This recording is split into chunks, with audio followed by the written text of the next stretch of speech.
Hello my dear students, welcome to केम कैलिवा। कैसे हैं बेटा आप सब लोग?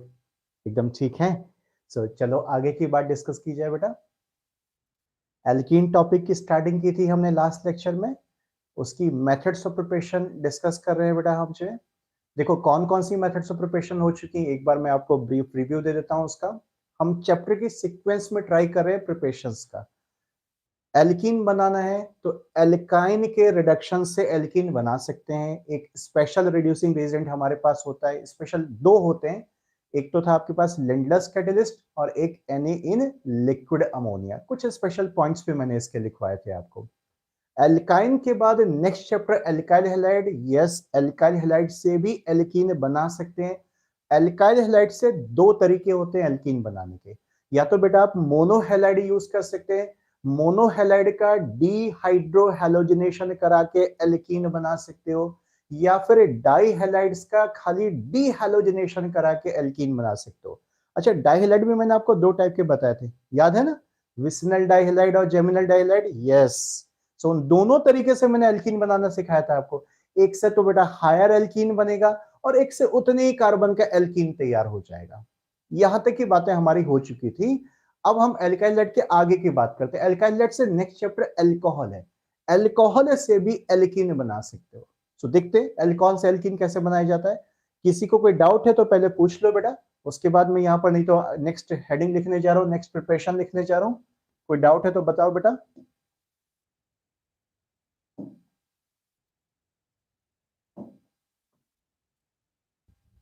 ये कौन सी प्रिपरेशन होगी? एक एल्काइन से एल्कीन बन गया, एल्काइल हैलाइड से एल्कीन बन गया। ये नंबर 3 प्रिपरेशन है। Preparation number 3 from alcohols. From alcohols. From alcohols. अच्छा, कैसे बनाते हैं ये साइड में लिखता हूं बेटा। देखो रिडक्शन से नहीं बना सकते, मैंने आपको बोला था ना बेटा, क्योंकि प्रॉब्लम क्या है ना, जब रिडक्शन कराते हो आगे के चैप्टर्स का तो सीधे हाइड्रोकार्बन का पहला चैप्टर तैयार हो जाता है।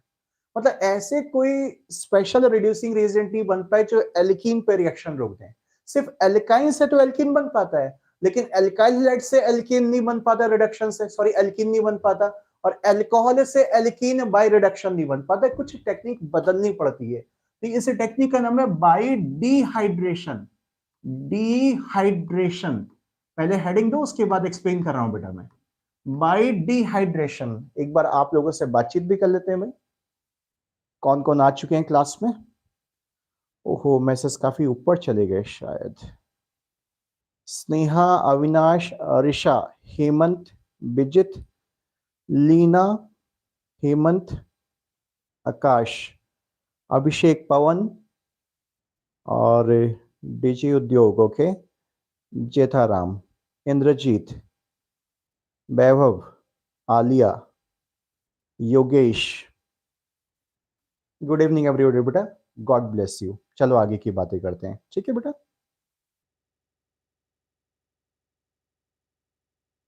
कोई कुछ पूछना है किसी को? कोई डाउट है तो बताओ बेटा। कल तक की क्लासेस में कहीं पर कोई इश्यू आ रहा था, किसी को कुछ हो रहा है, ये क्या कर रहा है भाई, ये स्क्रीन फिर से आज कुछ प्रॉब्लम कर रहा है?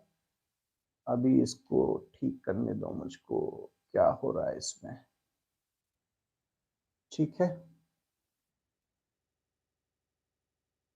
योगेश, अभय, ओके ओके। गुड इवनिंग बेटा, गुड इवनिंग। वैभव, चलो आपसे पहले थोड़ा बात कर ले। वैभव क्या कर रहा है? सर मैं 10th में हूँ, परसों से साइंस का एग्जाम है, डर लग रहा है। अरे डरना नहीं बेटा, अरे एग्जाम, ये एग्जाम जिंदगी भर चलते रहते हैं। एग्जाम और टेस्ट से डरते क्यों भाई? पूरी जिंदगी मैं तो कहता हूँ टेस्ट है, चलते रहते हैं। मैं कभी स्कूल स्कूल एग्जाम से बिल्कुल नहीं डरता था, भले जीरो क्यों ना आए। हालांकि जीरो नहीं आएंगे, ऐसा नहीं होगा। थोड़ा सा कॉन्फिडेंटली जाना बेटा, कॉन्फिडेंटली जाना, हो जाएगा। मेरी ब्लेसिंग आपके साथ है बेटा जी। और ईशा कल क्लास नहीं ले पाए थे बेटा? कोई बात नहीं बेटा, रिकॉर्डिंग देख लेना बेटा। अच्छा अच्छा, और ईशा टेक केयर बेटा। योगेश, क्या बेटा आप कहाँ से हैं? आप बेटा बस कहाँ से हैं का क्या करोगे बेटा? चलो चलो यहाँ पर बात करते हैं। चलो बाकी सब इधर उधर की बातें ग्रुप में बात करना है बेटा। मैं तो आपसे ये पूछा था, कोई डाउट है तो पूछो, इधर उधर की बात जानी है बेटा। चलो, फ्रॉम एल्कोहल बाय डिहाइड्रेशन। देखो डिहाइड्रेशन, डी का मतलब, अरे अब तो समझ गए कि डी का मतलब क्या होता है। जिसे डीहाइड्रोजनेशन, डीहाइड्रोहेलोजनेशन किया, डीहेलोजनेशन किया, तो डी का मतलब रिमूवल और हाइड्रेशन मतलब पानी निकल जाना। कल शायद इसी पे मैं बात समझा भी रहा था आपको, डिहाइड्रेट हो जाना, बोलते ना बॉडी मेरी डिहाइड्रेट हो गई, यानी पानी सूख गया है। पानी सूखने का मतलब पानी निकल गया बाहर, जो है डिहाइड्रेट हो गई। तो अल्कोहल से हमें पानी बाहर निकालना है और एल्कीन बनाना है उससे। देखो कैसे बेटा, अल्कोहल से पानी को बाहर निकाल के एल्कीन। पहले मैं एक जनरल अल्कोहल ले रहा हूं, सपोज करो कि ऐसी कुछ अल्कोहल ले लेता हूं, CH3CHOH ये मैंने एक अल्कोहल ले लिया। अब यहां फोकस करो, लिखना बंद करो, सबके सब यहां फोकस करो, पेन डाउन करो बिल्कुल जो। इसका डिहाइड्रेशन किया जाएगा किसी सुटेबल रिएजेंट के, रिएजेंट लिखूंगा, अभी लिखूंगा बाद में लिखूंगा, पहले रिएक्शन लिखने तो क्या होता है। जो भी हमें डिहाइड्रेटिंग रिएजेंट लेंगे बेटा वो क्या काम करेगा। अच्छा एक लिख देता हूं, एक लिख देता हूं, बड़ा ही इंपॉर्टेंट डिहाइड्रेटिंग रिएजेंट है, आप सबको पता भी होगा, H2SO4। ये डिहाइड्रेटिंग रिएजेंट होता है, कॉन्सेंट्रेटेड H2SO4 सल्फ्यूरिक एसिड। हाथ में लेके देखा है कभी भी H2SO4? गलती से भी लेना मत। अगर इवन आपके कपड़ों पे भी गिर जाए ना सल्फ्यूरिक एसिड, क्या होता है बताओ। अगर कभी देखा हो लैब में किसी ने गलती कुछ कर दी, थोड़ा सा कपड़ों पे गिर गया, तो वहां पर कपड़ा जला देगा पूरा का पूरा। तो जलाने का मतलब कि इतना पानी का प्यासा होता है, हर जगह पानी ढूंढने लगता है। तो किसी भी कपड़े पे गिराने का मतलब है कि वहां से भी पानी, पानी तो नहीं मिलेगा इसको, अल्टीमेटली कपड़े को गला देता है, जला देता है पूरा का पूरा। स्किन पे पड़ जाए तो अल्टीमेटली स्किन को जला देगा, क्योंकि स्किन में से वाटर बाहर निकालने लग जाता है। ये आप इतना स्ट्रॉन्ग डिहाइड्रेटिंग रिएजेंट होता है। अल्कोहल तो गया काम से। यहाँ पर देखो कैसे होगा बेटा, यहाँ पर सिंपल सी बात है, ये भी आपका एलिमिनेशन प्रोसेस है। कौन सी प्रोसेस है? ई प्रोसेस।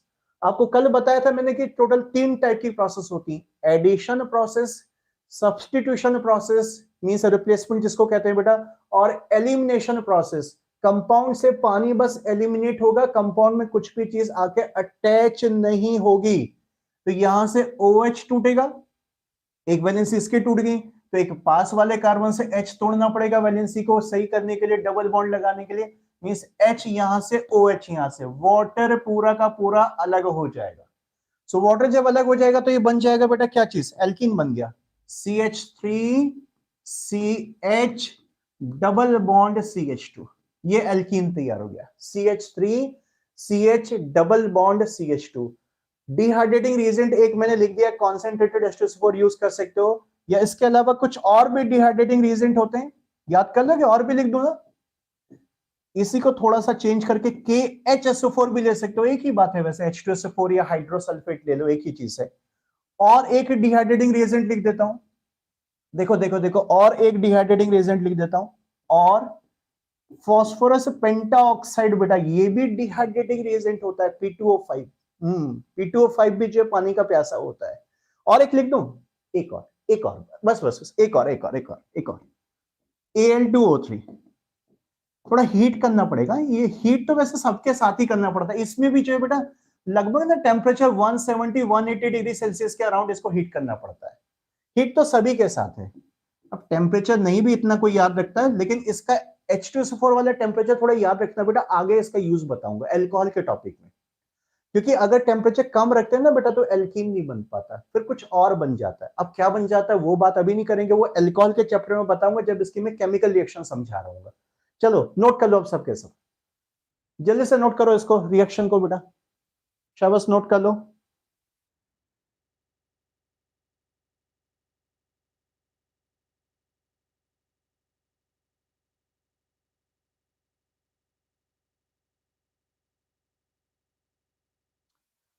रेनू बेटा HCl डिहाइड्रेटिंग रिएजेंट नहीं होता, वो तो वो बात अलग है कि एसिड अपने आप में खतरनाक होते हैं, लेकिन एसिड का भी नेचर अलग अलग होता है ना। एसिड एक अलग नेचर हुआ, एसिडिक नेचर अलग चीज हुआ, ये एसिडिक के अलावा इसमें डिहाइड्रेटिंग नेचर होता है। अब देखो ये एसिड थोड़ी ना है, ये जो नीचे लिखे हैं, but still they have the dehydrating nature आपका जो। तो ऐसा नहीं कि कोई भी एसिड जो है कि सर ये इससे ऊपर होगा या नीचे होगा, डिहाइड्रेटिंग नेचर H2SO4 में होता है, HCl में डिहाइड्रेटिंग नेचर नहीं होता है। ठीक है रेनू, हो गया नोट? चलो चलो अच्छी बात है। अब इसका मैकेनिज्म बेटा यहां नहीं बताऊंगा, क्योंकि मैकेनिज्म आपकी दो पेंडिंग है। तो एल्काइल हैलाइड कल एलिमिनेशन समझाया था, अल्कोहल भी एलिमिनेशन बेटा एक्चुअली एलिमिनेशन में जैसे मैं कल भी बता रहा था ना आपको कि दो मैकेनिज्म फॉलो होती है। अब ये जब अल्कोहल के चैप्टर से स्टार्ट होंगे, ये अल्काइल हाइड के चैप्टर, वहां पर मैकेनिज्म बताऊंगा।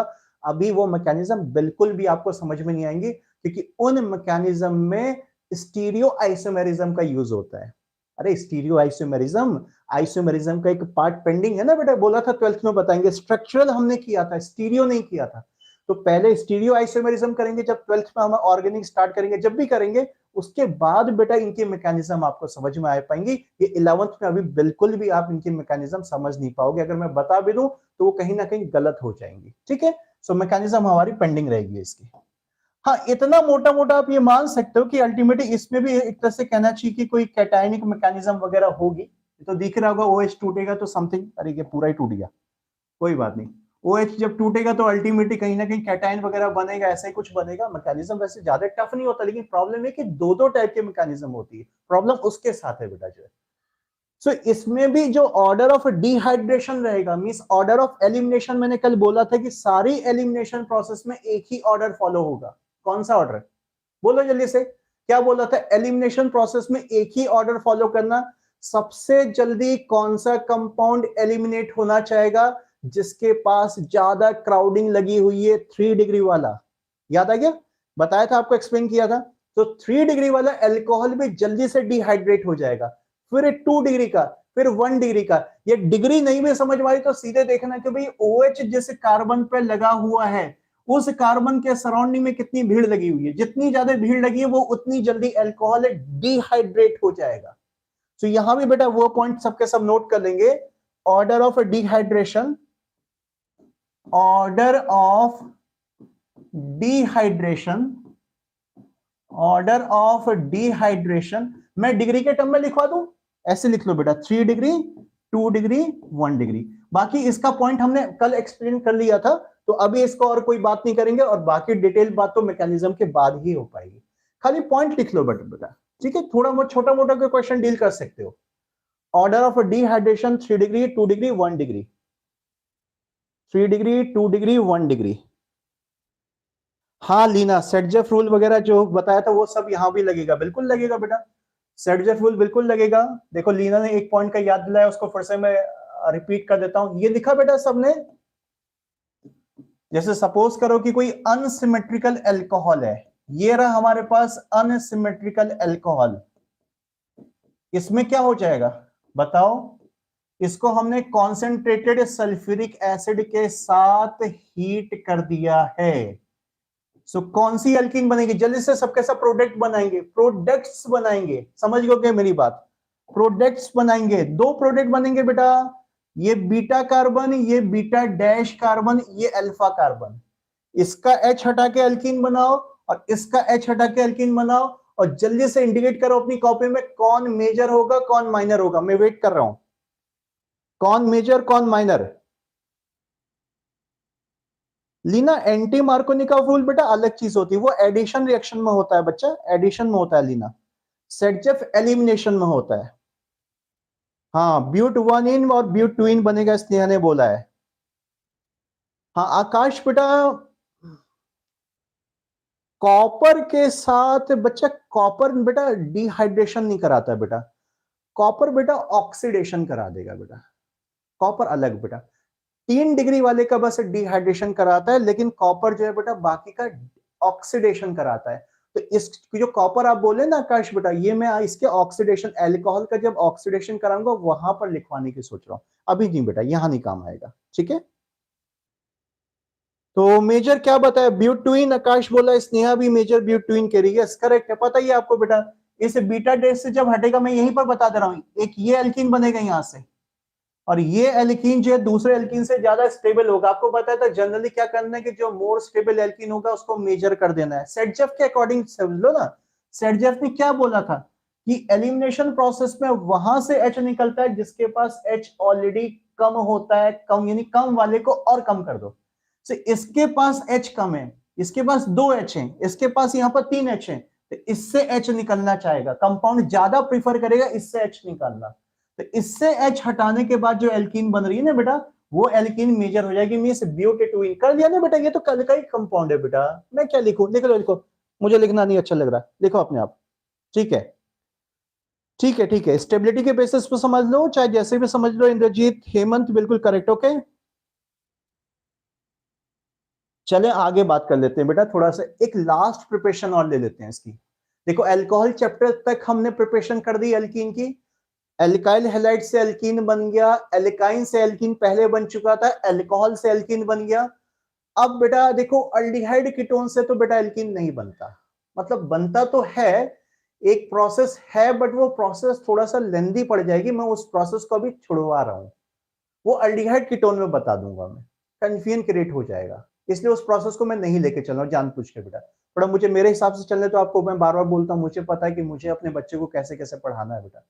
सो मैं अल्डिहाइड कीटोन से जो एल्कीन बनाने का तरीका है, वो एक्चुअली में प्योर अल्डिहाइड कीटोन नहीं बनते, मतलब सॉरी नहीं लिए जाते। अल्डिहाइड कीटोन के साथ एल्काइल हैलाइड भी मिक्स कराना पड़ता है। प्रॉब्लम ये है, दो चैप्टर की मिक्सिंग कराते हैं, और फिर रिएजेंट भी थोड़ा सा अजीब से रिएजेंट है, इसलिए मैं उस प्रोसेस को भी छुड़वा दे रहा हूँ। वो कभी अल्डिहाइड कीटोन में बात करेंगे। अल्डिहाइड कीटोन के बाद अगला चैप्टर कौन सा आता है? Carboxylic acid. कार्बोक्सिलिक एसिड से डायरेक्ट एल्कीन नहीं बनेगा, लेकिन इसके सॉल्ट से एल्कीन बन जाएगा। याद करो, कार्बोक्सिलिक एसिड के सोडियम या पोटेशियम सॉल्ट के इलेक्ट्रोलिसिस से आपने एल्केन भी बनाया था। कौन सी रिएक्शन थी? अरे बोलो जल्दी से। सोडियम और पोटेशियम सॉल्ट से आपने एल्केन बनाया था। दो रिएक्शन थी, दो। इलेक्ट्रोलिसिस वाला पूछ रहा हूं मैं, इलेक्ट्रोलिसिस वाला। एक तो सोडा लाइम प्रोसेस था, एक कोलबेज इलेक्ट्रोलिसिस था। यस, कोलबेज इलेक्ट्रोलिसिस प्रोसेस था। यस, रेन्यू ने करेक्ट दिखा है, कोलबेज इलेक्ट्रोलिसिस। सो कोलबेज इलेक्ट्रोलिसिस यहां भी काम आ जाएगा, बिल्कुल काम आ जाएगा। वहां भी मैं समझा रहा था कि एल्कीन बनाना तो क्या होना चाहिए। देखो देखो देखो, चलो इसको एंड करते हैं। लास्ट प्रिपरेशन लिखकर, भाई कौन सी प्रिपरेशन है? फोर्थ होगी ना अभी? ओके, फोर्थ प्रिपरेशन बाय कोलबेज या कोल्स, जो भी कहना चाहो, ठीक है। बाय इज्जत नाम लो बेचारे का, कोलबेज इलेक्ट्रोलिसिस, बाय कोलबेज इलेक्ट्रोलिसिस, कोल्स या कोलबेज इलेक्ट्रोलिसिस।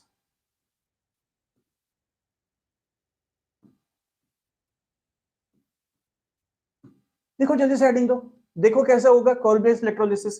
बेटा एल्केन बनाने में हमने दो मॉलिक्यूल लिए थे, सोडियम या पोटेशियम सॉल्ट ले लो, उससे कोई फर्क नहीं पड़ता, उसके दो मॉलिक्यूल लिए थे, याद है ना? जैसे ये दो मॉलिक्यूल लिए थे हमने। मैं फिर से एक बार थोड़ा सा आपको रिव्यू कराना, देखो कैसे हुआ था। और जब इसका इलेक्ट्रोलिसिस कराया था, तो अल्टीमेटली हमने क्या किया था कि मेन तो बॉन्ड पहले यहां से टूटता है, ये नेगेटिव होता है, ये पॉजिटिव होता है, आपको याद होगा। Na पॉजिटिव कैथोड पे जाता है, पूरा समझाया था, वहां पर जाके वाटर से रिएक्शन करके NaOH प्लस हाइड्रोजन बनाता है, ये CO2 बना देगा, दो कार्बन डाइऑक्साइड। और उसके बाद हम क्या करते थे कि इन दोनों के यहां से बॉन्ड जो टूटे, ये आपस में बॉन्ड बना लेते थे, याद आ गया? अब मैं एक काम करता हूं, पहले से इनके बीच में यहां पर एक बॉन्ड बना के चलता हूं, तो एक एक्स्ट्रा बॉन्ड बन जाएगा, तो डबल बॉन्ड बन जाएगा। यानी पहले से अगर कोई बॉन्ड नहीं, मैं क्या बोल रहा हूं, कंफ्यूज मत होना, कंफ्यूज मत होना बेटा। मैं क्या बोल रहा हूं, अगर पहले से कोई बॉन्ड नहीं है दोनों कार्बन के बीच में, तो एक बॉन्ड क्रिएट हो जाता है। और पहले से अगर एक बॉन्ड बना हुआ है, तो डबल बॉन्ड क्रिएट हो जाएगा। और पहले से अगर डबल बॉन्ड बना हुआ है, तो ट्रिपल बॉन्ड क्रिएट हो जाएगा। यानी एल्काइन पे भी रिएक्शन चलेगी। तो हमें कौन सा कंपाउंड लेना पड़ेगा? हमें ऐसा कंपाउंड लेना पड़ेगा जिसमें एक ही मॉलिक्यूल में दो कार्बोक्सिलिक ग्रुप होते हैं। अभी एक ही मॉलिक्यूल कहलाएगा ना बेटा। अगर पहले से जो मॉलिक्यूल ये कार्बन कार्बन कनेक्टेड है, तो सिंगल मॉलिक्यूल हो गया है। इसको थोड़ा ढंग से लिख देता हूं, ढंग से लिख देता हूं। देखो देखो, इसको ढंग से लिख रहा हूं, कैसे अजीब सा लिख दिया मैंने यहां पर। कंपाउंड होगा CH2 COONA, single bond CH2 COONA, ये है आपके पास। दिखा सबको बेटा? CH2 COONA, CH2 COONA। इस कंपाउंड में पहले से आपके पास क्या है, यहां पर एक बॉन्ड पड़ा हुआ है कार्बन कार्बन के बीच में। सो जब इसका इलेक्ट्रोलिसिस कराओगे, अरे देख लो देख लो, तुम्हें लिखने की बड़ी जल्दी रहती है, देख लो मैं लिखने का टाइम दूंगा ना, पहले यहां पर फोकस रखो बिल्कुल जो है। इसका जब इलेक्ट्रोलिसिस कराओगे, तो कैसे कैसे कैसे कैसे बॉन्ड ब्रेक होता है भाई जो है। मेन बॉन्ड कौन सा ब्रेक होगा? सबसे पहले Na अलग होगा, Na पॉजिटिव यहां से, और ये वाला Na पॉजिटिव अलग हो गया। Na पॉजिटिव इलेक्ट्रॉन लेता है कैथोड पे जाके, याद आया? कैथोड पे समझाया था, एट कैथोड। और ये न्यूट्रल सोडियम बनता है, लेकिन सोडियम इतना एक्टिव होता है कि वहां सोल्यूशन में पानी तो होगा बेटा, इलेक्ट्रोलिसिस जब कराते हैं कंपाउंड को पानी में डिसॉल्व कराते हैं इसको, सो उस पानी के साथ तुरंत रिएक्शन कर लेगा, क्विकली रिएक्ट कर जाएगा बेटा और NaOH प्लस हाइड्रोजन बना देगा। अरे बैलेंस नहीं कर रहा हूं, कुछ लोग तो इसी में पागल हो जाते हैं, अरे सर वो 2H2 कहां से हो गया, ये H2 कहां से आ गया, ये H बैलेंस नहीं हो रहा। कितनी बार बोलूं कि ऑर्गेनिक में बैलेंसिंग इतना इंपॉर्टेंट नहीं रखती, मेन आपको प्रोडक्ट पता होना चाहिए क्या बनता है। तो ये तो सोडियम का हाल हो गया बेटा, तो यहां लिखना पड़ेगा ना इसको, रिएक्शन को क्या बन गया भाई, यहां से 2 Na है, 2 Na के लिए तो 2 NaOH लिखना, अब इतना तो थोड़ा दिखाना पड़ेगा, बैलेंसिंग दिखाना है, दिखाओ नहीं दिखाना मत दिखाओ, कुछ फर्क नहीं पड़ता, कुछ फर्क नहीं पड़ता। तो ये NaOH प्लस हाइड्रोजन बन गए, यहां से ये बन गए कैथोड पर हमारे। अब ये जो CO नेगेटिव है ये एनोड पे जाता है, और एनोड पे जाके यहां से कार्बन डाइऑक्साइड और carbon dioxide, 2 carbon dioxide lose हो जाएंगे कंपाउंड से, सो 2 कार्बन डाइऑक्साइड हट गई, 2CO2 अलग हो गया, 2CO2 यहां से अलग हो गया पहले, और फिर क्या होगा बताओ। अब देखो बेटा ये बॉन्ड और ये बॉन्ड टूट गए ना, यहां से ये सारा पार्ट अलग हो गया, तो ये आपस में बॉन्ड बना लेंगे। ये फ्री रेडिकल मैकेनिज्म होती है, इसका मैकेनिज्म मैंने नहीं बताया। सो अल्टीमेटली ये ऐसे बॉन्ड बना के यहां पर एक डबल बॉन्ड क्रिएट कर देंगे, एक्स्ट्रा बॉन्ड क्रिएट कर देंगे, बना दे वहां पर, तो क्या बन गया, प्लस इसमें बन गया CH2 double bond CH2, CH2 double bond CH2, ये चीज हमारी दोनों चीजें तैयार होगी एनोड पर। वो पूछ सकते हैं बेटा कि एनोड पे क्या बनता है, कैथोड पे क्या बनता है, ये चीज अलग अलग आपको याद होनी चाहिए। चलो नोट कर लो अब इसको, उसको नोट नहीं करना, वो तो खाली समझा रहा था, इसको नोट कर लो।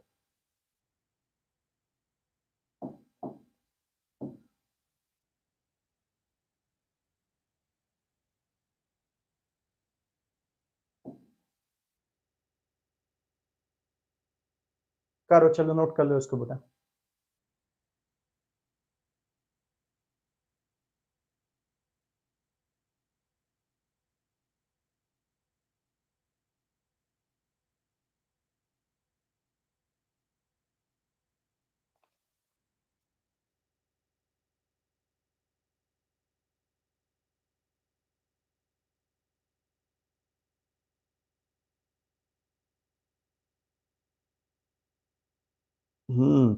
आप लोगों ने कोलबेस कोलबेस लिख दिया था, अच्छी बात है, अब मैसेज दिख रहा हूं मैं भेजे।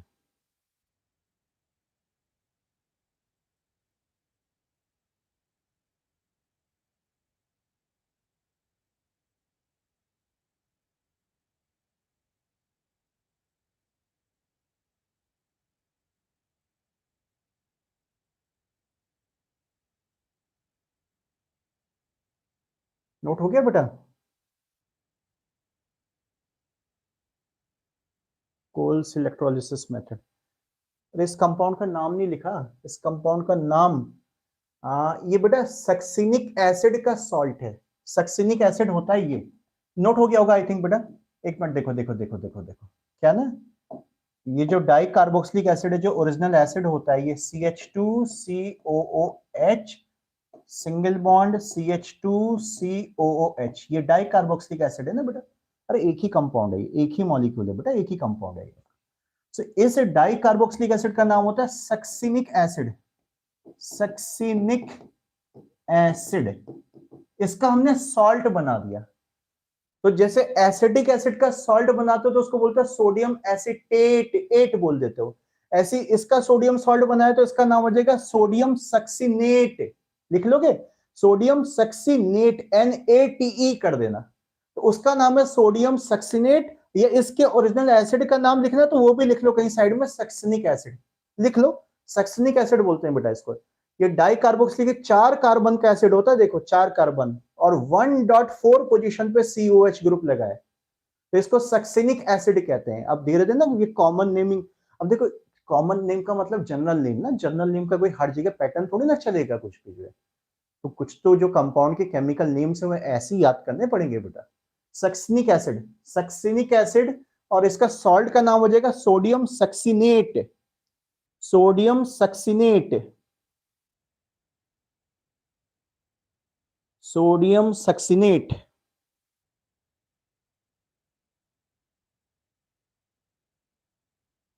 नोट हो गया बेटा?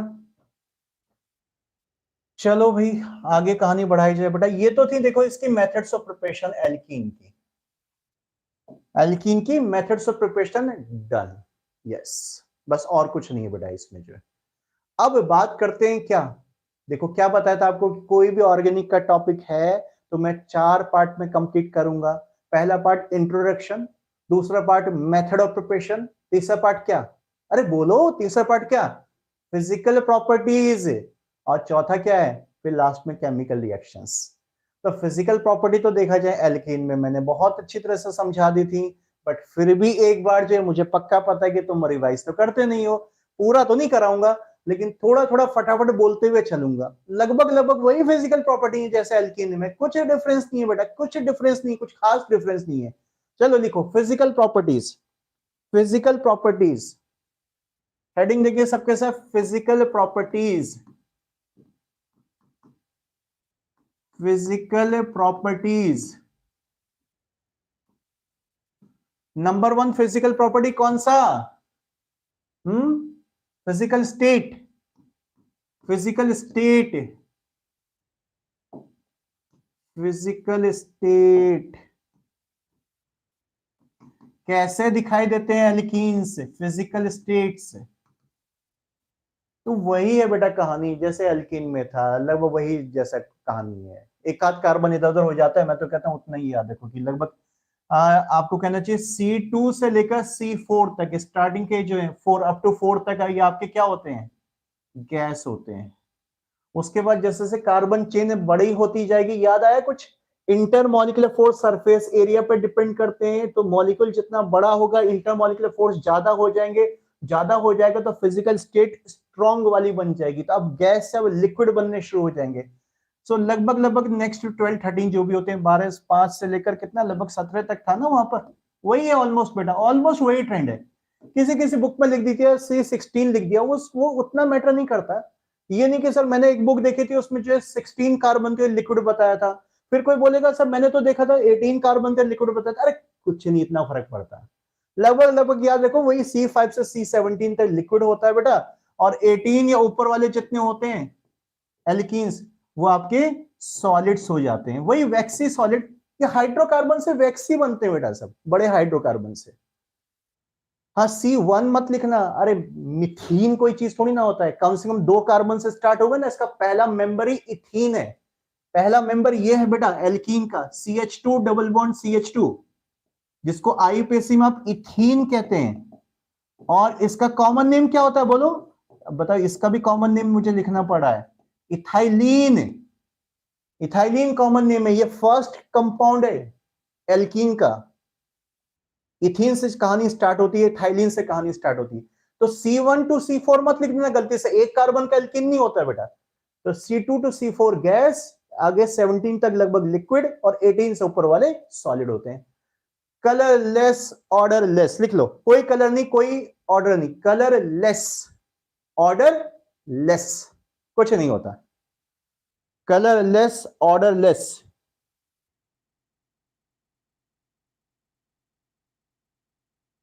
Colourless odourless.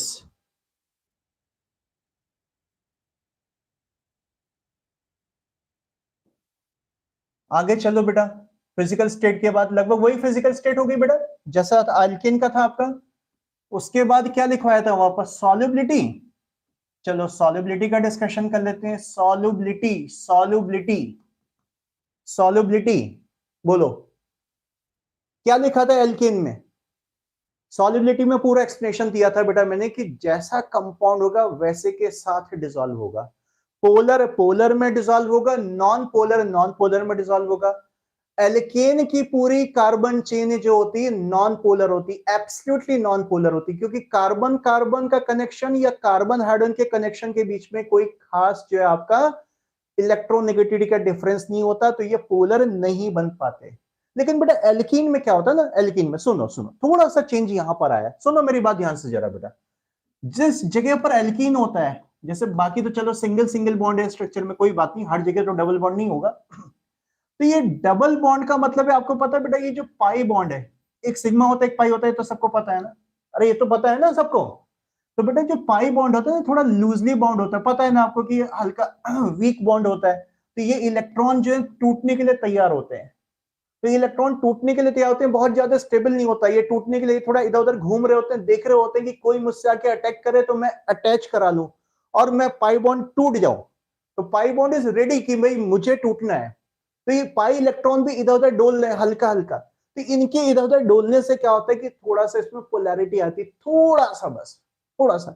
एल्कीन तो बिल्कुल ही नॉन पोलर थे, एल्कीन में हल्का सा स्लाइटली पोलैरिटी आती है। अब बेटा अच्छे तरह से डाइपोल मोमेंट में नहीं समझा पाऊंगा, क्यों, फिर से वही प्रॉब्लम आ रही है बेटा, इसमें स्टीरियो आइसोमेरिज्म का यूज होता है। मैं बार बार आपको बोल रहा हूं बेटा कि हमें पढ़ना सब कुछ है, लेकिन उसके लिए वेट करना पड़ेगा। इसमें भी थोड़ा सा स्टीरियो आइसोमेरिज्म का यूज हो रहा है, तो वो चीज फिर कभी बाद में बताऊंगा आपको मुझे। लेकिन अभी याद रखो, अभी ऐसे समझ लो कि सर ने कहा था कि जो पाई बॉन्ड होते हैं वो थोड़ा सा ऐसे ऐसे डोलते रहते हैं, जिसके चक्कर में इनमें हल्की सी पोलैरिटी आ जाती है। तो इनका जो डाइपोल मूवमेंट है वो एल्केन से थोड़ा सा ज्यादा हो जाता है, या इनकी पोलैरिटी जो है एल्केन से ज्यादा होगी। अब बेटा क्योंकि थोड़े से पोलर हो गए, वीकली पोलर बोल सकते हो, कमजोर पोलर है, बहुत अच्छे पोलर नहीं होते, वीकली पोलर कंपाउंड है ये आपके। सो इस वजह से ये वाटर की तरफ हल्के से अट्रैक्ट हो जाते हैं, हल्के से अट्रैक्ट हो जाते हैं। मतलब सॉल्युबल बहुत अच्छे तो नहीं होंगे, क्योंकि देखो पानी में अगर सॉल्युबल बनना है ना बेटा, एक चीज मैं आपको समझाऊं, पानी में अगर सॉल्युबल बनना है तो पहली बात, पानी तो पोलर होता है, सबको पता है कि वाटर, आपको मैंने लास्ट लेक्चर में समझाया था कि वाटर जो है पोलर सॉल्वेंट है। वाटर कैसा सॉल्वेंट है? पोलर सॉल्वेंट है। तो पानी में वही डिसॉल्व हो पाएगा जो खुद पोलर हो, पहली बात। लेकिन पानी में अच्छा सॉल्युबल वही हो पाएगा, मतलब पानी के साथ अच्छे तरह से दोस्ती वही करेगा जो पानी में डूबने के बाद पानी के साथ हाइड्रोजन बॉन्ड बना ले। अरे भाई एक नई बला आ गई, अब आप कहोगे सर क्या हार्ड एंड बॉन्ड, गलती मेरी है क्योंकि केमिकल बॉन्ड मैंने नहीं पढ़ाया, तुरंत बोल दोगे सर आपने पढ़ाया है नहीं। अरे कोई बात नहीं, अभी रिवाइज कराऊंगा ना ये 15 मार्च के बाद, तब हार्ड एंड बॉन्ड समझा दूंगा आप लोगों को। पता तो है ना, इतना तो आइडिया हो गया भी, सेशन खत्म होने वाला है। तो वाटर के साथ बेटा जो कंपाउंड एच बॉन्ड बनाते हैं, सिर्फ वही पानी में अच्छे सॉल्युबल माने जाते हैं, बाकी को पार्शियली सॉल्युबल कहा जाता है। तो ये हल्के से पोलर है, वैसे तो वैसे भी पोलर बहुत कम है, तो पानी की तरफ थोड़ा अट्रैक्ट तो हो जाएंगे, क्योंकि पानी के पास पॉजिटिव निगेटिव सेंटर है, तो इसके पॉजिटिव निगेटिव को अट्रैक्ट करा लेगा। यानी लोग कहते हैं कि हल्का सा सॉल्युबल होता है, हल्का सा, पार्शियली बोलते हैं, यानी जबरदस्ती बस थोड़ा सा अट्रैक्शन दिखाया जाता है पानी के साथ इसका। लेकिन ये अच्छे सॉल्युबल ये भी पानी में नहीं होते हैं। चलो अब बहुत बात होगी, चलो लिखेंगे इस बात को, सॉलिडिटी के अंदर लिखेंगे बेटा, ड्यू टू प्रेजेंस ऑफ, अरे लिखो, due to presence of pi electrons, due to presence of pi electrons, pi electrons, alkenes have,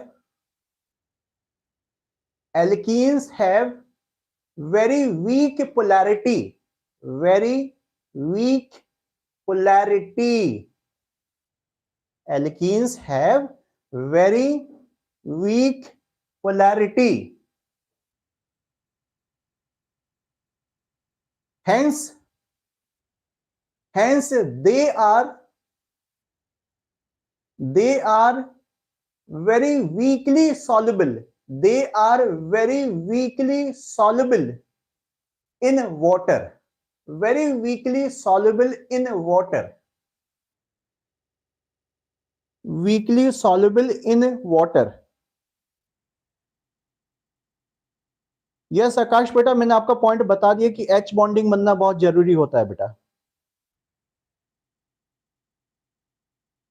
ठीक है, very weekly soluble in water, मतलब लगभग लगभग उनको लोग इनसॉल्युबल टाइप का ही मानते हैं। क्या है ना बेटा, अब वही बात आ रही, अब ये भी नहीं कह सकते कि सॉल्युबल नहीं है और ये भी नहीं कह सकते सॉल्युबल है, तो इसलिए हमने लिख लिया वीकली सॉल्युबल, कोई बुरा ना माने तो इसलिए लिख लिया वीकली सॉल्युबल, ऐसे चल जाता है काम से। लेकिन वैसे ही आपको बताऊं, अब देखो अगर कोई चैप्टर जो है पानी में डिसॉल्व हो रहा है, चैप्टर का मतलब ये नहीं कि कॉपी का पेज जाके डूब रहा है, कहने का मतलब कंपाउंड चैप्टर मुंह से निकल रहा है, अगर कोई कंपाउंड एल्कीन जो जैसे पानी में डिसॉल्व हो रहा है, थोड़ा सा हम मान रहे कि अट्रैक्ट हो रहा है, अब यहां पर ये बात आती है दूसरा पॉइंट कि अब ये बता, जैसे जैसे कार्बन चेन बड़ी होती जाएगी, मॉलिक्यूल बड़ा होता जाएगा, तो सॉलिडिटी पे क्या इफेक्ट पड़ेगा, बोलो जल्दी से। अगर कोई कंपाउंड किसी चैप्टर के कंपाउंड से वाटर सॉल्युबल है, चैप्टर के कंपाउंड्स वाटर सॉल्युबल है। अब बात ये आ रही कि कंपाउंड जैसे जैसे मोटे होते जाएंगे, यानी कार्बन चेन बड़ी होती जाएगी, तो क्या लगता है भाई, मोटे पत्थर पानी में ज्यादा डूबेंगे या छोटे छोटे पाउडर जो है पानी में जल्दी से डिसॉल्व हो जाएगा? मैंने क्या बोला, छोटा छोटा पीसेस जो है वाटर में इजीली डिसॉल्व हो सकते हैं, या मोटी मोटी चीजें जो वाटर में अच्छा डिसॉल्व हो सकती हैं? क्या लगता है, जल्दी से बोलो, मैंने हिंट दे दिया आपको बेटा। और रूपम, अच्छा हाँ इसने, यस ऑब्वियस सी बात है। अब लॉजिक समझो, ये तो मैंने ऐसे समझाया, कोई याद करने का तरीका है कि सर ने कहा था कि मोटे मोटे पत्थर जो है पानी में नहीं डूबते, मतलब डूबने का तो डिसॉल्व सॉल्युबल नहीं बन पाते, जो पाउडर होता है वो पानी में जल्दी सॉल्युबल बन जाता है, यानी जितना मॉलिक्यूल छोटा होगा पानी में ज्यादा सॉल्युबल होगा। अब टेक्निकल लॉजिक क्या है इसका, देखो यहाँ पर टेक्निकल पॉइंट क्या है इसके पीछे। अरे सीधी सी बात है बेटा, आपको बताया तो कि जो कार्बन चेन होती है, जैसे सिंगल बॉन्ड जितना है वो तो पूरा नॉन पोलर है ना, ये तो पूरा नॉन पोलर है। इसमें जो पोलैरिटी आई है वो सिर्फ डबल बॉन्ड के चक्कर में आई है, बस इतना पोर्शन पोलर हुआ है, बाकी जितना कार्बन चेन बचा हुआ वो तो सब नॉन पोलर है बेटा। अब जितना ज्यादा जैसे से कार्बन बढ़ते जाएगा तो अल्टीमेटली कौन सा करेक्टर बढ़ेगा? अरे बोलो, अगर सिंगल बॉन्ड कार्बन बाकी बढ़ती जाएगी, डबल बॉन्ड तो एक ही है बस, या एक या दो होंगे कंपाउंड में, तो जितना कार्बन चेन बढ़ती जाएगी, सिंगल बॉन्ड वाली कार्बन चेन बढ़ती जाएगी, उसमें कौन सा करेक्टर बढ़ेगा? नॉन पोलर करेक्टर बढ़ जाएगा। अब भाई नॉन पोलर करेक्टर तो वैसे ही भी पानी के साथ उसकी क्या होती है, दुश्मनी होती है, पानी में डिसॉल्व नहीं होता। तो सीधी सी बात है बेटा, कंपाउंड जितना बड़ा होते जाता है वो अल्टीमेटली कम सॉल्युबल हो जाएगा, क्योंकि उसका कौन सा करेक्टर बढ़ जाएगा? नॉन पोलर करेक्टर बढ़ जाएगा। लेकिन याद करने के लिए मैंने क्या बताया, याद रखना है कि छोटे छोटे पीसेस पानी में जल्दी डूब जाते हैं, और मोटे मोटे चीजें जो है, हैवी पीसेस जो पानी में जो है अल्टीमेटली डिसॉल्व नहीं हो पाएंगे, सॉल्युबल नहीं हो पाएंगे, डूबना नहीं, डूबने को मुझे करेक्ट करना चाहिए, सॉल्युबल नहीं हो पाएंगे आपके। तो छोटे मॉलिक्यूल ज्यादा सॉल्युबल, बड़े मॉलिक्यूल कम सॉल्युबल, ये सारे चैप्टर में चलेगा। जैसे मैं किसी चैप्टर की बात करता हूं, अल्कोहल, अल्कोहल वाटर में बहुत अच्छा सॉल्युबल है। अब क्वेश्चन आ गया कि भाई मिथेनॉल और इथेनॉल में कौन ज्यादा अच्छा पानी में सॉल्युबल है? बताओ, मिथेनॉल और इथेनॉल कौन ज्यादा पानी में सॉल्युबल है? बोलो जल्दी से, मैं मैसेज दिख रहा हूं आपके, जल्दी से बताओ, मिथेनॉल और इथेनॉल में से कौन ज्यादा वाटर में सॉल्युबल है? मिथेनॉल। रूपम रेणु, यस, कार्बन जितना कम होगा उतना ज्यादा अच्छे सॉल्युबल होगा बेटा, कार्बन बढ़ जाएगा तो सॉल्युबिलिटी कम होगी। समझ में आ गई बात बेटा? तो चलो चलो अच्छी बात है, अब इस बात को नोट डाउन कर लेते हैं, चलो नोट करेंगे बेटा। एक तो जनरल पॉइंट नोट कर लिया कि ये लगभग लगभग जो है हल्के से सॉल्युबल मान लिया हमने। अब आगे लाइन नेक्स्ट पैरा पे लिखेंगे बेटा, एज कार्बन चेन इंक्रीजेस, लिखो, as carbon chain increases, comma, non polar character, non polar character increases, as carbon chain increases beta, comma, non-polar character increases, hence solubility decreases, hence solubility decreases। इस line को underline करो, पूरी line को underline करो, आगे पूरी chemistry में याद रखना है बेटा, solubility decreases, यानी छोटे मॉलिक्यूल ज्यादा सॉल्युबल, बड़े मॉलिक्यूल कम सॉल्युबल। लिख लो, ऐसे भी लिख लो, क्या हो गया, हाँ जैसे भी लिखना है, इंग्लिश, हिंदी, संस्कृत, उर्दू, बंगाली, जो भी लिखना है, ऐसे भी शॉर्टकट में भी चीजें लिखा करो कभी कोई, कि छोटे molecule, small molecules more soluble, big molecules less soluble. ठीक है,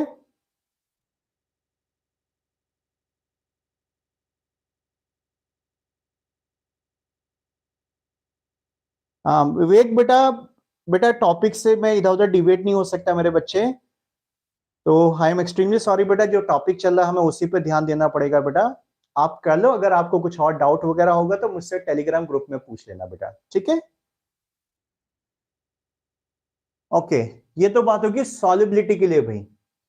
अब आगे चलते हैं, बॉइलिंग पॉइंट, मेल्टिंग पॉइंट की कहानी तो पूरी वही है जैसे एल्केन में बताई थी भाई, बहुत टाइम लगा था इसको समझाने में बेटा। चलो फिर भी एक बार, बॉइलिंग पॉइंट, बॉइलिंग पॉइंट लिखो बीपी, मेंशन करो जल्दी से, BP BP BP, boiling point. BP मतलब ब्लड प्रेशर नहीं, बॉइलिंग पॉइंट। हालांकि मैंने समझाया आपको ब्लड प्रेशर के तरीके से था, याद आया कुछ पॉइंट? क्या क्या बताया था, बोलो क्या बताया था? बड़ों के बीपी ज्यादा और छोटे के बीपी कम। तो बीपी में उल्टा होता है, मॉलिक्यूल जितना बड़ा होगा, जितना मोटा होगा, अल्टीमेटली उसका बीपी बढ़ जाएगा। अब वो बात अलग है कि वो कुछ और बीपी को हम टारगेट कर रहे हैं और कहानी किसी और बीपी की चल रही, समझने का तरीका है। बाकी वैसे मैंने एक्सप्लेनेशन भी पूरा दिया था आपको कि मॉलिक्यूल जितना बड़ा होगा बेटा, कार्बन चेन बड़ी होगी, कार्बन चेन बड़ी होगी तो इंटरमॉलिक्यूलर वॉन्डरवॉल फोर्सेस बड़े हो जाएंगे, तो अल्टीमेटली बॉइलिंग पॉइंट बढ़ते जाएंगे। ये तो बात होगी चलो कार्बन कार्बन कार्बन की कंपैरिजन की, मींस अपने कंपाउंड के अंदर, अपने चैप्टर के अंदर अलग अलग कंपाउंड की मत कंपैरिजन हो गया कि भाई इथीन, प्रोपीन, ब्यूटीन, पेंटीन, जैसे कार्बन बड़े होते जा रहे हैं, बढ़ते जा रहे हैं, अल्टीमेटली बीपी बड़ा होता जाएगा। वो तो पॉइंट वही है। मेरा कॉन्सेप्ट यहां पर ये कि भाई एल्कीन अपने आप में इसका बॉइलिंग पॉइंट किसी एल्केन की कंपैरिजन में ज्यादा होगा या कम होगा। जैसे बात हो रही इथीन कंपाउंड की, CH2 डबल बॉन्ड CH2, और एक है इथेन कंपाउंड। सो इन दोनों में किसका बीपी ज्यादा होगा? क्या लगता है, एल्कीन चैप्टर का बीपी एल्केन चैप्टर से कम या ज्यादा? इक्वल तो नहीं होगा, डबल बॉन्ड गड़बड़ तो कर रहा है कुछ ना कुछ, बताओ क्या होगा? एल्कीन का बीपी एल्केन से क्या लगता है? एल्कीन का बीपी एल्केन से क्या लगता है? जल्दी से बोलो भाई। हाँ, काश ने डायलॉग लिखा है, ठीक है। स्नेहा ने भी डायलॉग लिखा है, ठीक है ठीक है। अभी मेरे क्वेश्चन का आंसर करेंगे सब। विजित कह रहा है कि सर इथीन का ज्यादा, हेमंत कह रहा है इथीन का ज्यादा, एल्कीन के ज्यादा, स्नेहा भी कह रही है यस, यस करेक्ट हो। एल्कीन का बीपी आपको पहले ही बताया था मैंने शायद कि चैप्टर जैसे जैसे आगे बढ़ते जाएंगे, चैप्टर बॉइलिंग पॉइंट के इंक्रीजिंग ऑर्डर में भी अरेंज है। बोला था ना मैंने एक बात जो है कि एल्केन सबसे कम बॉइलिंग पॉइंट वाला चैप्टर है, इससे ज्यादा एल्कीन, इससे ज्यादा एल्काइन, उससे ज्यादा एल्काइलाइड, उससे ज्यादा एल्कोहल, फिर अल्डिहाइड कीटोन, फिर कार्बोक्सिलिक एसिड। मतलब बॉइलिंग पॉइंट के ऑर्डर भी है इसमें जो है। बीच में थोड़ा बहुत कुछ गद्दार आ जाए वो बात अलग होती है, वो जनरली यही सीक्वेंस चलता है। केमिस्ट्री तो गद्दारों से भरी, आपको पता ही है, एक्सेप्शन से भरी, लेकिन नॉर्मली यही ट्रेंड चलता है बेटा जी। अब क्यों होता है, क्यों होता है? तो सीधी सी बात ये कि अभी तो हम बात करें कि एल्कीन में डबल बॉन्ड के चक्कर में क्या हो गया, थोड़ा सा पोलैरिटी आ गई। अभी तो बात की थी कि ये हल्के से पोलर हैं, ये वीकली पोलर हैं। अब भाई जब वीकली पोलर है तो इनके दो मॉलिक्यूल के बीच का अट्रैक्शन फोर्स ज्यादा हो जाएगा ना बेटा। अरे पोलर पोलर में ज्यादा अट्रैक्शन फोर्स होता है, ये तो बेचारे कंप्लीटली नॉन पोलर है। नॉन पोलर के बीच में तो अट्रैक्शन फोर्स बहुत वीक होते हैं। ये इथेन है, एक और इथेन है, तो बहुत कमजोर फोर्स होंगे, वीक वॉन्डरवॉल फोर्स है। इसके वॉन्डरवॉल फोर्स स्ट्रांग हो जाते हैं। बेटा कहते हैं सबको वॉन्डरवॉल ही, कंफ्यूज मत होना कि सर आपने उसका नाम वॉन्डरवॉल दिया, तो नहीं बेटा, एक्चुअली इंटरमॉलिक्यूलर फोर्स जो होते हैं ना बेटा, ये सबको वॉन्डरवॉल कहा जाता है। लेकिन जनरली मुंह से निकलता है कि जो वीक वॉन्डरवॉल फोर्स है, लोग उनको वॉन्डरवॉल समझ लेते हैं। वॉन्डरवॉल तो सभी होते हैं, सारे के सारे फोर्सेस वॉन्डरवॉल साहब ने एक्सप्लेन किए थे। तो इनके जो वॉन्डरवॉल फोर्सेस है या इंटरमॉलिक्यूलर फोर्स है, वो एल्कीन से स्ट्रांग हो जाएंगे, तो इसलिए बेटा बीपी इनका ज्यादा हो जाएगा। अगला जो चैप्टर आएगा ट्रिपल बॉन्ड वाला, उसमें तो दो दो पाई बॉन्ड आएंगे, थोड़ा सा पोलर करेक्टर और बढ़ जाएगा। देखो यहीं पर बता दे रहा हूं, एल्काइन का पोलर करेक्टर और ज्यादा बढ़ जाएगा, तो एल्काइन का बीपी एल्कीन से भी ज्यादा हो जाएगा। समझ में आ गई बात? तो चलिए लिखो लिखो लिखो, जल्दी से लिखेंगे, बीपी के बारे में लिखेंगे बेटा। लिखो because alkenes have low polarity, low come, low polarity, hence they have higher bp, they have higher bp than corresponding alkenes, higher bp than corresponding alkenes।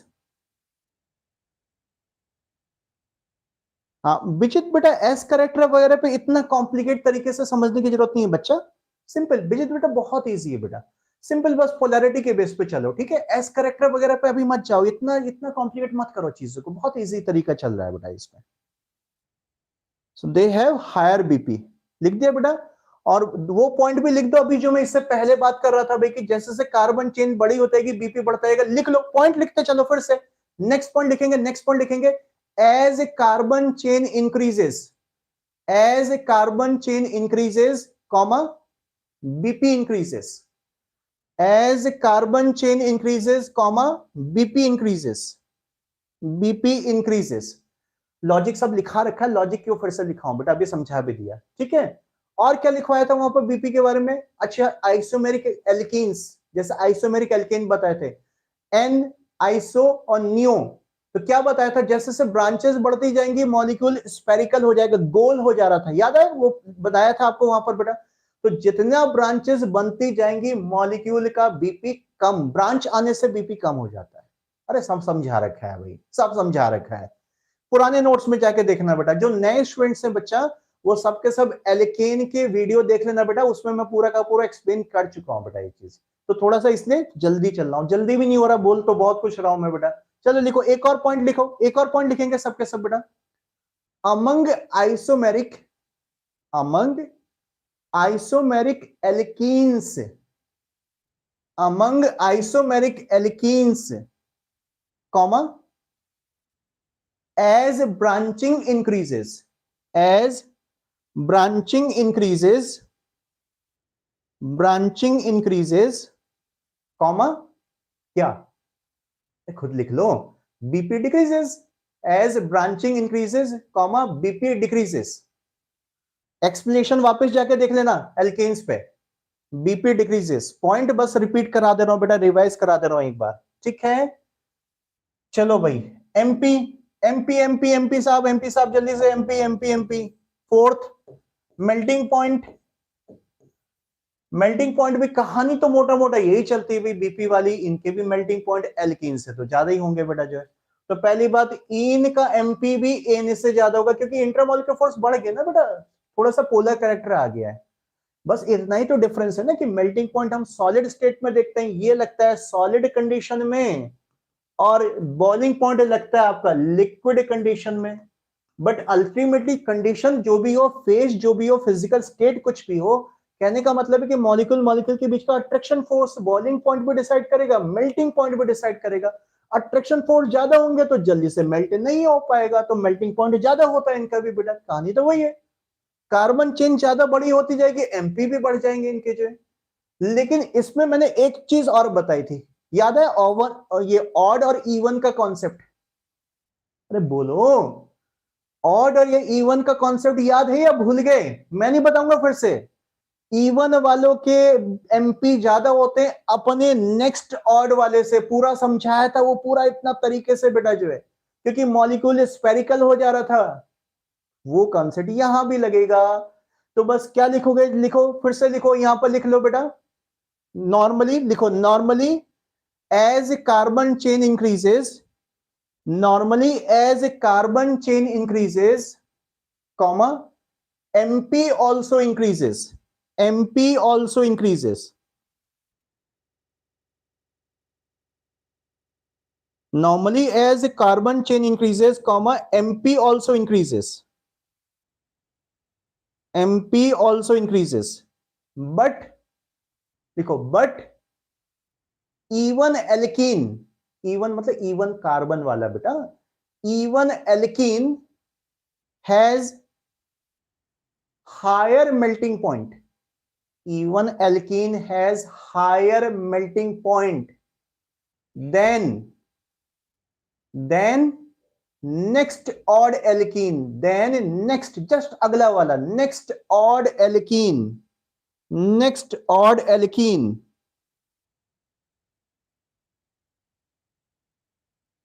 अच्छा, नेक्स्ट ऑड एल्कीन। बेटा देखो, एक बात मैं बार बार बोलता हूं, कुछ नए स्टूडेंट आ रहे हैं बच्चा, शायद उनको पता नहीं होगा। बेटा कोई भी मैसेज आप रिपीटेडली मत करो बेटा, और रिपीटेडली बिल्कुल मत करो, क्योंकि सिस्टम आपको ब्लॉक कर देगा बच्चा। मुझे खुद अच्छा नहीं लगता कि कुछ जेन्युइन स्टूडेंट्स होते हैं और फिर ब्लॉक हो जाते हैं। मेरे ख्याल से अभी कोई नया स्टूडेंट आया था जिसका नाम है यूपीएससी वाले, भाई जो भी कुछ है अल्टीमेटली बेटा, एक तो आप लोग आईडी ऐसी बना के रखते हैं, आप हैं 11th क्लास में लिख रहे हैं यूपीएससी वाले, चलो जो भी है। आपने कुछ पूछा था शायद कि बेटा, यस क्लास बिल्कुल सब अवेलेबल है, जाके सारा डिटेल आप देख लीजिए, आज के क्लास के स्टार्टिंग में मैंने डिस्प्ले किया है, ठीक है। इससे ज्यादा बात नहीं करेंगे बेटा, बाकी आप मुझे कॉल करके पूछ सकते हो सारा डिटेल। चलो ठीक है, okay okay okay okay. Even odd का कॉन्सेप्ट बेटा यहाँ भी लगेगा, ठीक है। इवन ऑड का कॉन्सेप्ट सारा यहाँ पर लगेगा, बाकी सब वही पॉइंट है बेटा, सब कुछ है। ब्रांच बढ़ जाएगी तो मेल्टिंग पॉइंट भी कम हो जाएगा, सब बीपीएमपी बाकी सब कुछ सेम ही है इसमें। अब बात करते हैं भाई, अरे इवन ऑड का कॉन्सेप्ट याद आ रहा है ना, कैसे था बता दूं? अच्छा देखो, ये है जैसे एक इथीन है, फिर प्रोपीन है, फिर ब्यूटीन है, फिर पेंटीन है, फिर हेक्सीन है। तो इनको अगर अरेंज करना तो कैसे अरेंज करोगे?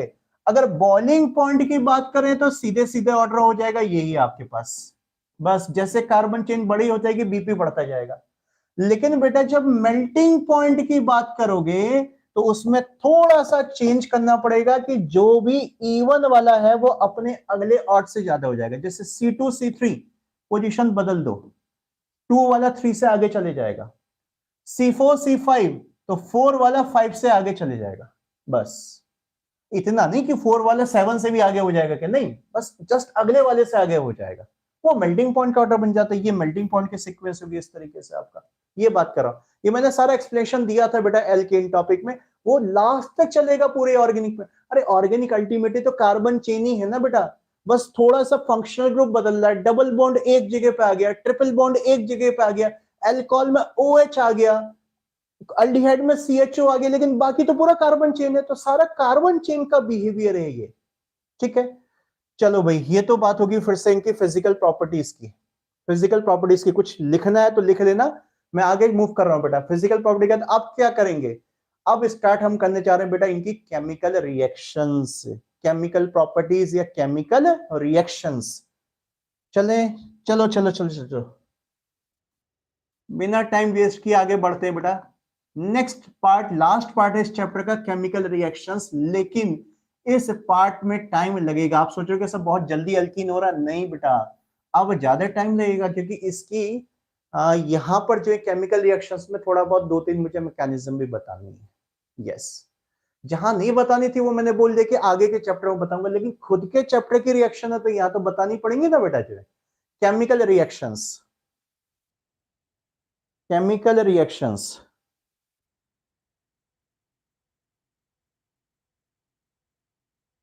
आलिया क्या करी कि सर सभी का फिजिकल स्टेट सेम होता है? अभी तो बताया था फिजिकल स्टेट C2 से C4 तक गैस होते हैं बेटा, C5 5 कार्बन से लेकर कहां तक के बोलते हैं 17 हेप्टाडेकिन तक जो है आपके क्या होते हैं, लिक्विड होते हैं, उससे ऊपर वाले जो है सॉलिड होते हैं। तो आलिया कंफ्यूज मत हो बेटा। Yes Sneha, yes yes, order आपने बनाया है। रेनू यस, ठीक है बेटा, ठीक है, चलो चलो चलो। केमिकल रिएक्शंस पे आ जाओ बेटा, हेडिंग दे दिया सबने। पहला केमिकल रिएक्शंस हाइड्रोजनेशन, देखो कितनी बार आ गया, ये तो पुराना है भाई, इसमें अब नहीं कराऊंगा मैं कुछ भी। हाइड्रोजनेशन, हाइड्रोजनेशन किसका? अरे एल्कीन चैप्टर चल रहा है, एल्कीन की रिएक्शन चलनी है, अब कोई मेथड ऑफ प्रिपरेशन थोड़ी ना है कि कोई और चैप्टर इन्वॉल्व हो रहा है। वो बात अलग है कि प्रोडक्ट फॉर्म में कोई चैप्टर बन जाए तो अलग बात है। हाइड्रोजनेशन ऑफ एल्कीन कितनी बार पढ़ चुके हो अब तक बताओ तो? अभी एल्कीन की मेथड ऑफ प्रिपरेशन में पढ़ा था। अरे यही तो रिएक्शन थी बेटा, ऐसे बताया था ना, C डबल बॉन्ड C पे टारगेट करो, ये कोई भी एल्कीन है, इसका हाइड्रोजनेशन कराना, पहली मेथड ऑफ प्रिपरेशन यही तो थी, हाइड्रोजनेशन कराना। या तो निकेल ले लो, या प्लेटिनम ले लो, या पैलेडियम ले लो, ये ले लिया हमने। और एक और था वो विल्किंसन कैटेलिस्ट बताया था, ट्राइफिनाइल फॉस्फीन रोडियम क्लोराइड, याद आया? अरे याद किया करो बेटा, ट्राइफिनाइल फॉस्फीन, अरे अरे अरे क्या था इसमें आगे जो है, RHCl इसी के अंदर, रोहिडियम क्लोराइड ऐसे कुछ था, नहीं था, याद है? ये बहुत लॉन्ग वाला कैटेलिस्ट था आपका। निकल प्लेटिनम पैलेडियम तो याद होंगे, एडजॉर्प्शन मैकेनिज्म भी याद हो गया, दुनिया भर का हाइड्रोजनेशन हाइपर कॉन्जुगेशन में भी समझाया था इस चीज को। अब नहीं बताऊंगा, बहुत हो चुका है बेटा, 2-2 बार इसका एक्सप्लेनेशन हो चुका है, ठीक है। बस रिएक्शन लिख लो, चाहे तो बस खाली रिएक्शन लिख लो बेटा, रिएक्शन लिख लो, क्योंकि खाली कॉपी ऐसे छोड़ना अच्छा नहीं लगेगा ब्लैंक यहाँ पर कि भाई क्या है रिएक्शन। बस रिएक्शन लिखकर छोड़ दो, नोट कर लो, नोट कर लो, आपको खुद ही लिख लेनी चाहिए वैसा तो बेटा। हाँ आकाश, एल्कीन के हाइड्रोजनेशन से एल्केन बनेगा, yes. Renu palladium, yes, platinum palladium nickel ये सब यूज करते हैं। बाकी रिएक्शन लिखकर आपको अगर इसका डिटेल चाहिए तो क्या लिखोगे, नीचे के रिमार्क लिख दो, रिमार्क या कमेंट लिख दो, see detail in a chapter of alkane, see detail in a chapter of alkane as method of preparation, as first method of preparation, एकदम ये भी इंडिकेट कर दो, as first method of preparation. Alkane की first preparation यही थी बेटा। तो काफी कुछ बातें हमने वहां की थी और कुछ बातें हमने स्टेबिलिटी वगैरह की और हीट ऑफ हाइड्रोजनेशन के बाद तो हाइपर कॉन्जुगेशन भी कर ली थी। See detail in chapter of alkane as first method of preparation and also in hyperconjugation, and also in hyperconjugation लिख लो, इंडिकेट कर दो, also in hyperconjugation. Hyperconjugation भी इसके बारे में काफी कुछ लिखाया था बेटा।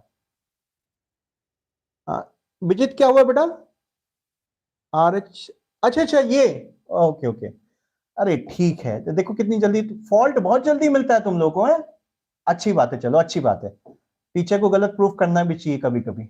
ये लो, अब ठीक है, चल ठीक है, ठीक है, चल ओके,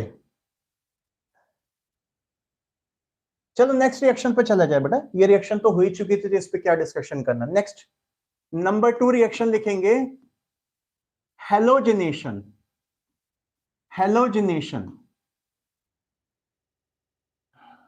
बेटा एक मिनट, एक मिनट, एक मिनट, एक मिनट, एक मिनट, रुको रुको रुको रुको, इससे पहले एक ये ले लेते हैं बेटा, मैकेनिज्म थोड़ा इजी भी हो जाएगा उसका। ये ले लेते हैं, ये वाला हाइड्रो हेलोजिनेशन ले लो, हाइड्रो हेलोजिनेशन। मैं थोड़ा गैप देके लिख रहा हूं ताकि आपको समझ में आ जाए कि क्या चीज ऐड होने जा रही है। एशन का मतलब एडिशन, आपको पता ही है, एशन का मतलब एडिशन। अच्छा अब ये देखो बेटा, एल्कीन पे जो रिएक्शन है वो सब एडिशन प्रोसेस है। अभी हाइड्रोजन का एडिशन कराया था, सब्स्टिट्यूशन नहीं था, एलिमिनेशन नहीं था। ये कौन सी वाली रिएक्शंस चल रही है, एडिशन, एडिशन। एल्कीन पर हाइड्रोजन ऐड हो गया था, कंपाउंड से कुछ लूज नहीं हुआ था। ऐसे ये भी एडिशन है, सिर्फ खाली हमने एशन यूज किया। इससे पहले डी लगा दोगे तो एलिमिनेशन हो जाएगा, ठीक है ना। हाइड्रोहेलोजिनेशन, हाइड्रोहेलोजिनेशन, देखो रिएक्शन देख लो बेटा, क्या है, हाइड्रो का मतलब हाइड्रोजन, हेलोजन का मतलब हेलोजन भाई, यानी HCl HBr, ये जो हाइड्रोहेलाइड्स होते हैं इनका एडिशन करना है। हमारे पास ये रहा एल्कीन कंपाउंड, ये रहा एल्कीन कंपाउंड, इस पर किसी हाइड्रोहेलाइड HCl HBr का अटैक कराना है, ऐड कराना है। सो अल्टीमेटली इस अटैक में कैसे होता है, अब देखो बेटा यहां पर ध्यान से सुनना, देखो क्या होता है। हाइड्रोजन में तो कुछ प्रॉब्लम नहीं थी, इसमें क्या है बेटा कि ये जो मॉलिक्यूल है इसमें ये दोनों एटम अलग अलग हैं। H2 में तो दोनों H और H थे, कोई फर्क नहीं पड़ा, किसी एक को H दे दिया, किसी दूसरे को दूसरा H दे दिया। बट यहां फर्क पड़ेगा, यहां हमें सोचना पड़ेगा कि भाई किस कार्बन पे H जाएगा या किस कार्बन पे Cl जाएगा। तो देखो रूल क्या कहता है, मैं रूल पहले बताता हूं आपको, एक बकवास रूल है। पहले तो देखो ये कंपाउंड पोलर है, पता है ना सबको, HCl पोलर होता है, अरे हेलोजन की ज्यादा इलेक्ट्रोनेगेटिविटी होती है, Cl नेगेटिव है, H पार्शियल पॉजिटिव है, पोलर है। तो जब किसी पोलर मॉलिक्यूल का इस पर एडिशन कराना है एल्कीन पर, या इवन एल्काइन के लिए भी यही रूल लगेगा बेटा, एल्काइन पे भी यही रूल लगेगा, ठीक है। डबल ट्रिपल बॉन्ड की रिएक्शन एक ही जैसी है, एक ही जैसी है बेटा जो। सो रूल ये कहता है कि इसका नेगेटिव पार्ट, इस अटैकिंग कंपाउंड का जो नेगेटिव पार्ट है, ये उस कार्बन पे जाता है जिसके पास H कम होते हैं, जिसके पास पहले से H कम, देखो इसके पास एक H है, इसके पास 2 H है, तो नेगेटिव उस पे जाएगा जिसके पास H कम है। ये किसका रूल है ये भी बता देता हूं, किसका रूल है ये भी बता देता हूं आपको। और दूसरे के पास H चले जाएगा, और अल्टीमेटली यहां पर बेटा प्रोडक्ट बन जाएगा, यहां पर प्रोडक्ट बन जाएगा CH3 CHCl, और इस पर H आगे। चलो अभी ऐसे दिखा देता हूं, एक्चुअली बेटा ये एंटी एडिशन होता है, एंटी या ट्रांस एडिशन, एंटी या ट्रांस एडिशन, ये आपको याद होगा, ये चीज मैं स्टार्टिंग से लिखवाते चल रहा हूं कि ये चीज लिखते चलो, मीनिंग बाद में समझ में आएगा। एंटी एडिशन, जरा रिएक्शन पूरा करो, रिएक्शन तो पूरा करो पहले, बता रहा हूं, अभी बता रहा हूं।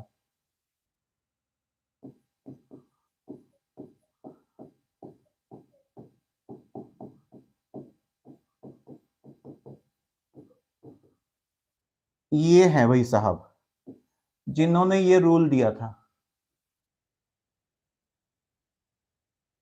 नाम पढ़ूं, मार्कोवनिकॉफ्स, मार्कोनिकॉफ्स रूल। स्पेलिंग गलत है, आपको पता ही है, सबकी गलत होती है, सारी बुक में गलत है, बेचारे का नाम बिगाड़ दिया है। कहीं फॉरेन राइटर के बुक में देखोगे तो ज्यादा सही स्पेलिंग मिलेगी। हमें करना क्या है, हमें तो मतलब है बस कंसेप्ट से।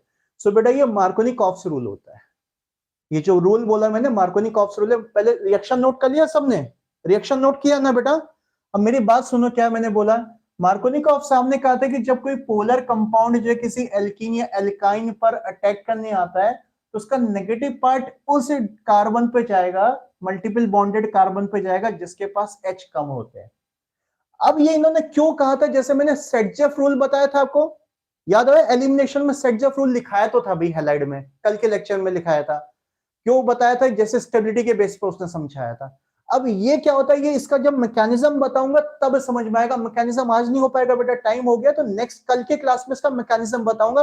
रूल लिख लो, चलो रूल लिख लेते हैं, लिखेंगे सबके सब मार्कोनिकॉफ्स रूल, आगे डैश करके लिखेंगे, लिखना शुरू करेंगे बेटा। ड्यूरिंग एडिशन रिएक्शन, लिखो, during addition reaction on alkene और alkyne, during addition reaction on alkene और alkyne, comma, negative part of attacking compound या attacking molecule, negative part of attacking molecule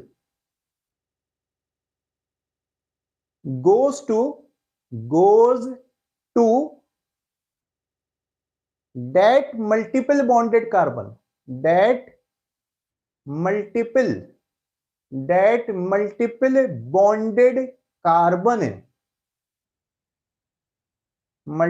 bonded carbon, which has lesser number of H, lesser number of H, which has lesser number of H,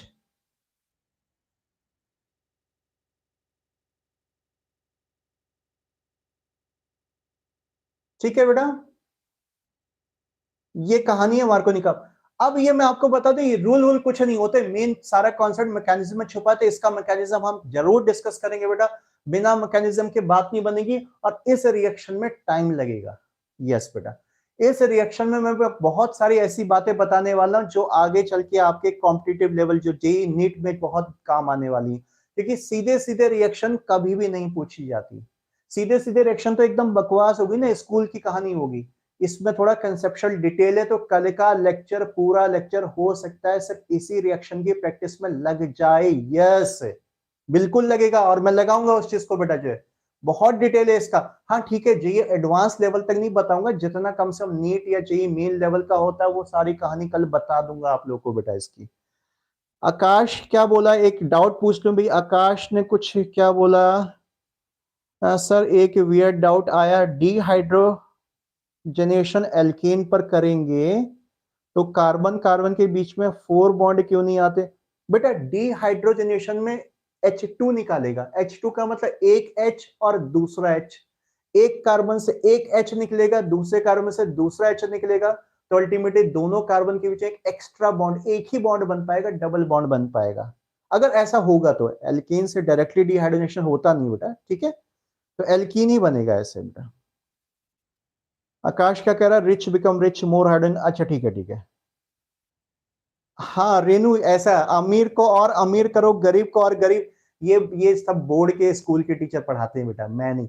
ये अभी कहानी पलट जाएगी सब। मैं Markovnikov rule को साफ बोलता हूँ, इतना बकवास रूल है कि कभी भी किसी कंपटीशन में मत लगाना।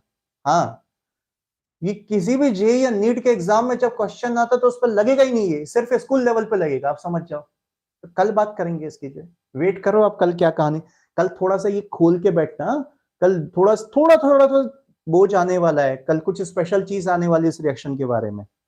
ठीक है, ठीक है, ठीक है। सो क्लास को बेटा कंक्लूड करें, आज टाइम हो चुका है बेटा, क्लास को कंक्लूड करते हैं, कल इसको आगे कैरी करेंगे फुल डिटेल में। क्लास मत ड्रॉप करना है बेटा, अगर कोई इमरजेंसी नहीं हो तो, बहुत इंपॉर्टेंट, क्योंकि कल जो रिएक्शन होने जा रही है बेटा, ये आगे आने वाली ऑर्गेनिक का बहुत बड़ा बेस तैयार करेगी। यस बेटा, कल बहुत ही इंपॉर्टेंट कहानी होने वाली है इससे रिलेटेड। चलो बेटा, आज की कहानी को यही स्टॉप करते हैं। थैंक यू बेटा, गॉड ब्लेस यू।